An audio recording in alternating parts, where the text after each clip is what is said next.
Alice in Wonderland by Lewis Carroll. Chapter 5. Advice from a Caterpillar. The caterpillar and Alice looked at each other for some time in silence. At last the caterpillar took the hookah out of its mouth and addressed her in a languid, sleepy voice. "Who are you?" said the caterpillar. This was not an encouraging opening for conversation. Alice replied rather shyly, Uh, I I hardly know, sir. Just a present. At least I know who I was when I got up this morning, but I think I must have been changed several times since then." "What do you mean by that?" said the caterpillar sternly. "Explain yourself." "I can't explain myself, I'm afraid, sir," said Alice, "because I'm not myself. You see?" "I don't see," said the caterpillar. "I'm afraid I can't put it more clearly," Alice replied, very politely, "for I can't understand it myself to begin with, and being so many different sizes in a day is very confusing." "It isn't," said the caterpillar. "Well, perhaps you haven't found it so yet," said Alice. "But when you have to turn into a chrysalis, you will someday, and then after that into a butterfly. I should think you'll feel a little queer, won't you?" "Not a bit," said the caterpillar. "Well, perhaps your feelings may be different," said Alice. "All I know is it would feel very queer to me." "You," said the caterpillar contemptuously, "who are you?" Which brought them back again to the beginning of the conversation. Alice felt a little irritated at the caterpillar's making such very short remarks, and she drew herself up and said very gravely, "I think you ought to tell me who you are first." "Why?" said the caterpillar. Here was another puzzling question, and as Alice could not think of any good reason, and as the caterpillar seemed to be in a very unpleasant state of mind, she turned away. "Come back," the caterpillar called after her. "I've something important to say." This sounded promising, certainly. Alice turned and came back again. "Keep your temper," said the caterpillar. "Is that all?" said Alice, swallowing down her anger as well as she could. "No," said the caterpillar. Alice thought she might as well wait, as she had nothing else to do, and perhaps after all it might tell her something worth hearing. For some minutes it puffed away without speaking, but at last it unfolded its arms, took the hookah out of its mouth again, and said, "So, you think you're changed, do you?" "I'm afraid I am, sir," said Alice. "I can't remember things as I used, and I don't keep the same size for 10 minutes together." "Can't remember what things?" said the caterpillar. "Well, I've tried to say, 'How doth the little busy bee,' but it all came different," Alice replied in a very melancholy voice. "Repeat, 'You are old, Father William,'" said the caterpillar. Alice folded her hands and began.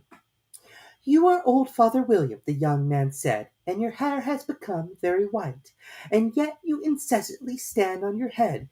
Do you think it at your age it is right?" "In my youth," Father William replied to his son, "I feared it might injure the brain, but now that I am perfectly sure I have none, why I do it again and again." "You are old," said the youth, "as I mentioned before, and have grown most uncommonly fat, yet you turned a back somersault in the air. Pray, what is the reason of that?" "In my youth," said the sage, as he shook his grey locks, "I kept all my limbs very supple. By the use of this ointment, 1 shilling the box, allow me to sell you a couple." "You are old," said the youth, "and your jaws are too weak for anything tougher than suet, yet you finished the goose with the bones and the beak. Pray, how did you manage to do it?" "In my youth," said the father, "I took to the law, and argued each case with my wife, and the muscular strength which it gave to my jaw has lasted the rest of my life." "You are old," said the youth. "One would hardly suppose that your eye was as steady as ever, yet you balanced an eel on the end of your nose. What made you so awfully clever?" "I have answered 3 questions, and that is enough," said his father. "Don't give yourself airs. Do you think I can listen all day to such stuff? Be off, or I'll kick you downstairs." "That is not said right," said the caterpillar. "No, not quite right, I'm afraid," said Alice timidly. "Some of the words have got altered." "It is wrong from beginning to end," said the caterpillar decidedly, and there was silence for some minutes. The caterpillar was the first to speak. What size do you want to be? It asked. Oh, I'm not particular as to size, Alice hastily replied. Only one doesn't like changing so often, you know. I don't know, said the caterpillar. Alice said nothing. She had never been so much contradicted in all her life before, and she felt that she was losing her temper. Are you content now? Said the caterpillar. Well, I should like to be a little larger, sir, if you wouldn't mind, said Alice. 3 inches is such a wretched height to be. It is a very good height indeed, said the caterpillar angrily, Rearing itself upright as it spoke. It was exactly 3 inches high. But I'm not used to it, pleaded poor Alice in a piteous tone. And she thought of herself, I wish the creatures wouldn't be so easily offended. You'll get used to it in time, said the caterpillar, and it put the hookah into its mouth and began smoking again. This time Alice waited patiently until it chose to speak again. In a minute or two the caterpillar took the hookah out of its mouth and yawned once or twice and shook itself. Then it got off the mushroom and crawled away into the grass, merely remarking as it went, One side will make you grow taller, and the other side will make you grow shorter. One side of what? The other side of what? Thought Alice to herself. Of the mushroom, said the caterpillar, just as if she had asked it aloud, and in another moment it was out of sight.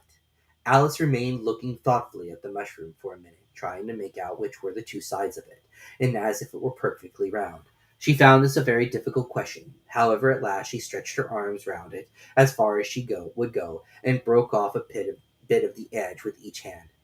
And now which is which, she said to herself, and nibbled a little of the right-hand bit to try the effect.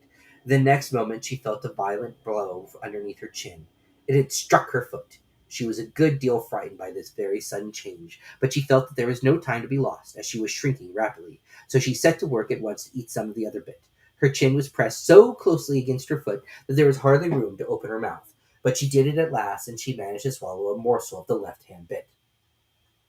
Come, my head's free at last, said Alice in a tone of delight, which changed into alarm in another moment when she found that her shoulders were nowhere to be found. All she could see, when she looked down, was an immense length of neck, which seemed to rise like a stalk out of a sea of green leaves that lay far below her. What can all that green stuff be? Said Alice. And where have my shoulders got to? Oh, and oh, my poor hands! How is it I can't see you? She was moving them about as she spoke, but no result seemed to follow, except a little shaking among the distant green leaves. As there seemed to be no chance of getting her hands up to her head, she tried to get her head down to them, and was delighted to find that her neck would bend about easily in any direction, like a serpent. She had just succeeded in curving it down into a graceful zigzag, and was going to dive in among the leaves when she found to be nothing but the tops of the trees under which she had been wandering, when a sharp hiss made her draw back in a hurry. A large pigeon had flown into her face, and was beating her violently with its wings. Serpent! Screamed the pigeon. I'm not a serpent, said Alice indignantly. Let me alone. Serpent, I say again, repeated the pigeon, but in a more subdued tone, and added with a kind of sob, I've tried every way, and nothing seems to suit them. I haven't the least idea what you're talking about, said Alice. I've tried the roots of trees, I've tried banks, I've tried hedges, the pigeon went on without attending to her. But those serpents, there's no pleasing them. Alice was more and more puzzled, but she thought there was no use in saying anything more till the pigeon had finished. As if it wasn't trouble enough hatching the eggs, said the pigeon, but I must be on the lookout for serpents. Night and day. Why, I haven't had a wink of sleep for 3 weeks. I'm very sorry you've been annoying, said Alice, who was beginning to see its meaning. And just as it's taken the highest trees in the woods, continued the pigeon, raising its voice to a shriek, and just as I was thinking I should be free of them at last, they must needs come wriggling down from the sky. Serpent! But I'm not a serpent, I tell you, said Alice. I'm a... Well, what are you? Said the pigeon. I can see you're trying to invent something. I'm a little girl, said Alice rather doubtfully as she remembered the number of changes she had gone through that day. A likely story indeed, said the pigeon in a tone of the deepest content. I've seen a good many little girls in my time, but never one with such a neck as that. No, no, you're a serpent! And there's no use denying it. I suppose you'll be telling me next that you never tasted an egg. I have tasted eggs, certainly, said Alice, who was a very truthful child. But little girls eat eggs quite as much as serpents do, you know. I don't believe it, said the pigeon. But if they do, why, then they're a kind of serpent. That's all I can say. This was such a new idea to Alice that she was quite silent for a minute or two, which gave the pigeon the opportunity of adding, You're looking for eggs, I know that well enough. And what does it matter to me whether you're a little girl or a serpent? It matters a good deal to me, said Alice hastily, but I'm not looking for eggs, as it happens, and if I was, I shouldn't want yours. I don't like them raw. Well, be off then, said the pigeon in a sulky tone, as it settled down again into its nest. Alice crouched down among the trees as well as she could, for her neck kept getting entangled among the branches, and every now and then she had to stop and untwist it. After a while she remembered that she still held a piece of mushroom in her hands, and she set to work very carefully, nibbling first at the one and then at the other, and growing sometimes taller and sometimes shorter, until she had succeeded in bringing herself down to her usual height. It was so long since she had been anything near the right size that it felt quite strange at first, but she got used to it in a few minutes and began talking to herself as usual. Come, there's half my plan done now. How puzzling all these changes are. I've never sure what I'm going to be, from one minute to another. However, I've got back to my right size. The next thing is to get into that beautiful garden. How is that to be done, I wonder? As she said this, she came suddenly upon an open place, with a little house in it about 4 feet high. Whoever lives there, thought Alice, it'll never do to come upon them this size. Why, I should frighten them out of their wits. So she began nibbling at the right-hand bit again, and did not venture to go near the house till she had brought herself down to 9 inches high.